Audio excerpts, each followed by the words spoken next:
Oke teman-teman, berikutnya kita bicara tentang ruang lingkup pembelajaran drama. Oke, pada intinya ruang lingkup pembelajaran drama itu ada 4, yakni apresiasi, analisis, penulisan, dan pementasan. Oke, kita bahas satu persatu. Apresiasi, saya gabungkan dengan analisis ya, bahwa ruang lingkup apresiasi dan analisis itu berkaitan dengan apresiasi umum karya atau pertunjukan drama. Artinya di sini siswa diminta untuk nonton atau menyimak atau membaca naskah drama dan kemudian untuk diapresiasi, gitu ya. Ditanya tentang isinya apa, siapa aja tokohnya, pada intinya menanggapi isi dari karya sastra tersebut. Jadi ditanya apa maknanya, apa temanya, apa pesan-pesannya, apa yang amanah yang bisa dipetik, apa kekurangannya, apa kelebihannya, itu apresiasi. Berikut juga memahami isinya. Nah, kemudian yang kedua, menganalisis unsur karya sastra drama. Dalam hal ini, siswa diminta untuk menganalisis, mencoba untuk memahami isi dari karya sastra tersebut secara spesifik berdasarkan pembagian unsur-unsur. Seperti yang saya sebutkan pada pembelajaran sebelumnya, ada unsur intrinsik, ada unsur ekstrinsik, gitu ya. Kalau di pertunjukan, ini ada tambahan ya, kalau di pertunjukannya ada unsur segmental dan suprasegmental. Segmental itu bagaimana mereka membuat menyusun kalimat-kalimat di dalam drama, di dalam dialog, di dalam monolog, di dalam narasi. Kalau unsur suprasegmen itu di mana bagaimana mereka mengekspresikan, gitu ya. Jadi unsur pementasan. Jadi kalau di karya itu unsurnya cuma 2 memang, intrinsik dan ekstrinsik. Kalau karya sastra tulisnya ya, drama tulisnya. Kalau drama pertunjukannya ada segmental dan suprasegmental. Kalau segmental itu berkaitan dengan bahasa yang dapat dipilah-pilah, bagaimana kalimat-kalimatnya. Kalau unsur suprasegmen itu bagaimana ekspresinya, intonasinya, bagaimana mereka dialog pingpong dengan lawan bicara, gitu ya. Atau unsur unsur aksi ya, unsur penokohan, gitu ya, unsur penokohan. Nah, juga ada unsur-unsur pendukung seperti lighting dan pembangunan ruang ini tadi, ruang dramanya tadi itu, ada setting-settingnya itu. Nah, berikutnya bedah naskah, di mana ini agak beda ya, apresiasi dan analisis. Bedah naskah lebih dalam, artinya siswa dengan satu kelompok belajarnya diminta untuk membedah, memahami secara lebih mendalam. Jadi ini kita bicara sekaligus apresiasi dan analisis, tetapi secara mendalam, dibedah, didiskusikan, gitu ya. Itu naskahnya didiskusikan. Tokohnya benar nggak karakternya gini? Mungkin ada perbedaan, karena antar pembaca itu beda-beda, beda-beda ini ya. Hasil membacanya itu beda, interpretasinya itu beda, pemahamannya terhadap isi karya sastra beda. Karya sastra yang misalnya menentang, yang keras, yang terdengar kasar di seseorang ya, di pikiran seseorang, bisa jadi terdengar biasa saja atau sangat didukung oleh orang lain, gitu ya. Terus tokoh-tokoh yang dikatakan jahat oleh seseorang pembaca atau penyimak, bisa jadi oleh penyimak lain dikatakan itu hal yang wajar dikarenakan adanya proses tekanan emosional pada tokoh melalui problematika di dalam konflik-konfliknya, gitu ya. Begitu juga karakter dan plot itu juga dibedah. Jadi ada proses diskusi di dalamnya, gitu. Berikutnya ruang lingkup penulisan, gitu ya. Yang pertama adalah pengembangan naskah drama, gitu ya. Di mana siswa diajak untuk mengembangkan naskah drama, diajak untuk mulai menulis naskah drama, mulai dari yang sederhana sesuai dengan usianya, tergantung kita ngajar di mana, di SD kah, SMP kah, atau SMA, maka itu mempengaruhi bagaimana kompleksitas dari naskah drama yang kita tuntut. Kalau di SD misalnya ya naskah dramanya ya sederhana aja, yang penting ada dialognya, ceritanya nggak usah berlibat, nggak usah terlalu banyak komplikasi ya. Kalau struktur prosa di dalam SD itu kan hanya orientasi dan komplikasi ya, orientasi dan komplikasi. Kalau di SMP sudah ada orientasi, komplikasi, resolusi, koda, gitu ya. Kalau di SMA orientasi,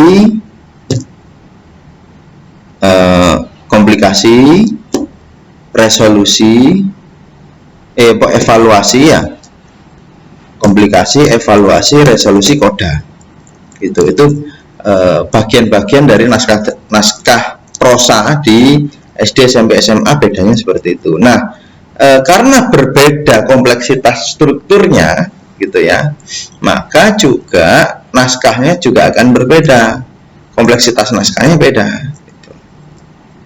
Nah, cara mengembangkan naskah juga bisa macam-macam, mulai dari cara meniru, mengadaptasi, membuat sendiri ya, mengadaptasi, kreasi ya. Jadi ada meniru, adaptasi, kreasi. Kreasi ini yang saya maksud dengan membuat sendiri. Setelah membuat sendiri, dikembangkan lebih banyak kreativitas yang lain, tentunya untuk yang standar-standar SMA, atau bisa jadi sama-sama di SMA kelas 2 misalnya, mata pelajaran drama, tetapi antara satu kelompok dengan kelompok yang lain dibedakan. Kenapa? Karena yang kelompok satu ini misalnya mereka ini memang anak teater, anak-anak yang ikut teater, yang sebelah sini lagi anak-anak yang tidak ikut teater, gitu. Jadi ada klasifikasi. Jadi coba teman-teman juga pelajari nanti jadi materi dalam pengetahuan tentang pembelajaran. Coba pahami makna pembelajaran istilahnya pembelajaran berjenjang, gitu ya. Ada yang namanya mata pelajaran berjenjang, di mana melalui pembelajaran tersebut, gitu ya, setiap kelompok, setiap orang itu jenjangnya beda, berlevel ya. Jadi metode pembelajaran berlevel, gitu. Jadi ketika menuntut ke satu siswa dengan siswa yang lain juga bisa dilakukan secara berjenjang, gitu. Nah, ini kemudian mulai dari pengembangan kerangka, penarasian, pengembangan dialog, konflik, penguatan karakter tokoh, penajaman konflik, awalan dan akhiran. Nah, ini teman-teman berapa ini? 1, 2, 3, 4, 5, 6, 7, 8. Ada 8 tahap. Ini tidak berlaku hanya dalam drama, melainkan juga pada pengembangan prosa pada umumnya. Jadi teman-teman kalau pas ngajar prosa, entah itu cerpen, entah itu novel, entah itu drama, pakai ini urutannya. Pertama, mengembangkan kerangka. Otomatis ya tentunya sudah punya tema ya. Jadi mungkin bisa tambahkan dah biar bisa lebih spesifik. Pemilihan tema ya. Penentuan tema, penyusunan kerangka, kemudian kerangka ini tadi dinarasikan dalam bentuk narasi saja, jangan dialog dulu. Setelah narasi sudah selesai dari awal sampai akhir, setiap narasi tadi ditempel-tempeli dialog, konflik, gitu ya. Terus kemudian dikasih penguatan karakter tokoh dengan memberikan penciri tokoh, misalnya andeng-andeng apa itu diciri, dilengkapi, disempurnakan karakter tokohnya. Kemudian penajaman konflik, penajaman situasi sebenarnya harusnya ada ya. Penajaman konflik, konfliknya dipertajam. Penajaman situasi atau setting. Terus pembinaan bagian awal, bagaimana cerita itu diawali dengan menarik dan diakhiri dengan menarik. Ini semua adalah ruang lingkup pembelajaran penulisan naskah drama. Berikutnya yang terakhir adalah ruang lingkup pembelajaran drama dalam hal pementasan. Ada dua. Yang pertama perencanaan, yang kedua pelatihan. Pertama perencanaan. Intinya siswa dibagi dulu dalam sejumlah job desk. Job desk itu bisa klasik, bisa tergolong yang sederhana, bisa advance. Kalau yang sederhana setidaknya ada naskah, ada aktor, ada musik, ada panggung setting, ada rias. Ada rias. Cukup. Naskah, aktor, musik, panggung, rias. Tetapi biasanya kalau naskahnya sederhana, maka aktor bisa merias sendiri, tata panggung dan tata musik bisa jadi satu, dengan tata naskah juga bisa jadi satu, gitu ya. Tetapi kalau pertunjukannya advance yang sifatnya lebih besar, kemudian lebih profesional, maka semua ini harus ada timnya. Harus ada yang nangani sendiri-sendiri, nggak boleh gabung. Naskah, penaskah itu orang yang ngurus naskah, biasanya dia sekaligus jadi sutradara, gitu ya. Naskah dan sutradara.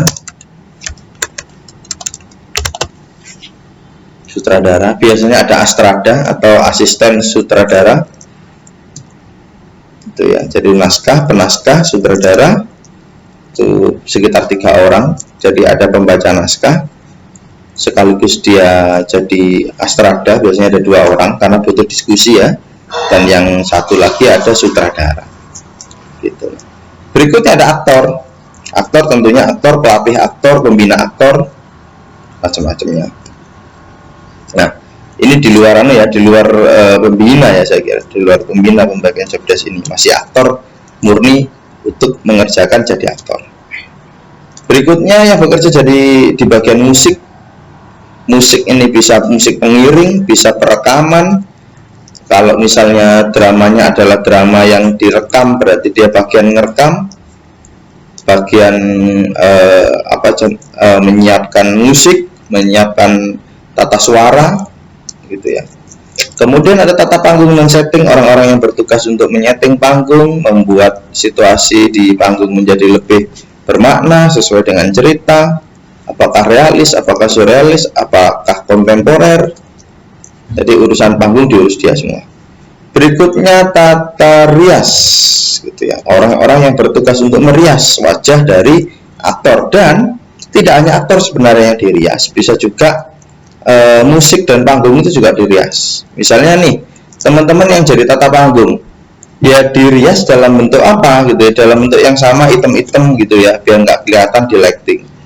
Jadi biasanya ketika mindah penataan panggung gitu ya, itu mereka pakai baju hitam-hitam, mukanya di hitam-hitam biar nggak terlalu kelihatan bahwa mereka sedang ubah setting. Itu kan juga perlu rias, gitu ya. Semakin artistik semakin bagus. Teman-teman yang main musik juga kadang-kadang ditampilkan, jadi harus pakai rias. Berikutnya lighting. Lighting ini orang-orang yang bertugas di bagian lampu, urusan redup atau terangnya lampu, urusan blending warna lampu, masang-masang kabel. Jadi kerjasama dengan setting bagaimana lampu ditaruh sebelah mana, itu urusan lighting. Berikutnya administrasi, sekret, dan kerumah tanggaan. Ini orang-orang yang bertugas untuk ngurus masalah konsumsi, keuangan, transportasi, perizinan, dan lain sebagainya yang sifatnya administratif. Kenapa ini harus ada? Jangan sampai teman-teman yang lain, aktor, sutradara, disibukkan dengan hal-hal sekretariatan. Bingung duit itu bagian keuangan, bagian intinya itu bendahara. Dah di situ aja yang ngurus. Yang lain jangan ngurus, fokus pada pekerjaannya masing-masing. Berikutnya pemilihan naskah. Bagaimana teman-teman dari satu komunitas yang mau manggung itu tadi, atau di kelas yang mau manggung tadi, milih naskah yang baik yang sesuai dengan tema yang diinginkan oleh juri misalnya, atau yang diinginkan oleh event. Atau bisa jadi juga kalau di kelas gimana cari naskah yang ringan-ringan untuk bisa dimainkan di kelas.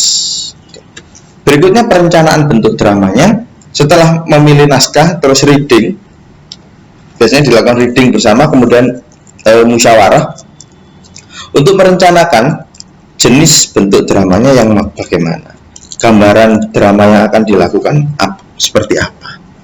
Itu dibahas juga di bagian ini. Berikutnya perencanaan latihan dan penjadwalan. Biasanya ini dilakukan oleh teman-teman yang di administrasi atau secret atau kerumah tanggaan. Tujuannya untuk mengatur latihannya di mana, peminjaman tempat untuk latihan, izin untuk latihan, kemudian juga penjadwalan. Misalnya ternyata di situ di aula tersebut tidak hanya anak teater saja yang atau drama aja yang mau pakai, gitu, ada banyak. Jadi perlu dilakukan usaha penjadwalan. Berikutnya adalah pelatihan, yaitu proses untuk memperdalam materi drama sampai pada siap pentas. Maka dilatih dialog, monolog, narasi, esais, pelatihan vokal, pelatihan karakter. Terus kemudian ini untuk tokoh berarti ya 3 di atas ya. Dialog, monolog, narasi, esais, pelatihan vokal, pelatihan karakter, gitu ya. Kemudian pelatihan teknis seperti panggung, lighting, musik, dan rias. Bagaimana panggung yang bagus untuk realis, surrealis? Bagaimana tata cahaya yang bagus untuk suasana yang mendukung pada isi cerita? Bagaimana musik yang bagus untuk menggambarkan latar cerita? Dan bagaimana merias tokoh agar sesuai dengan karakter masing-masing? Nah, ini perlu dilatih. Dan yang terakhir adalah latihan rutin untuk melakukan padu padan. Tidak bisa antara naskah, aktor, musik, panggung, kerja sendiri-sendiri, latihan sendiri-sendiri, nggak bisa. Harus sering-sering latihan padu padan.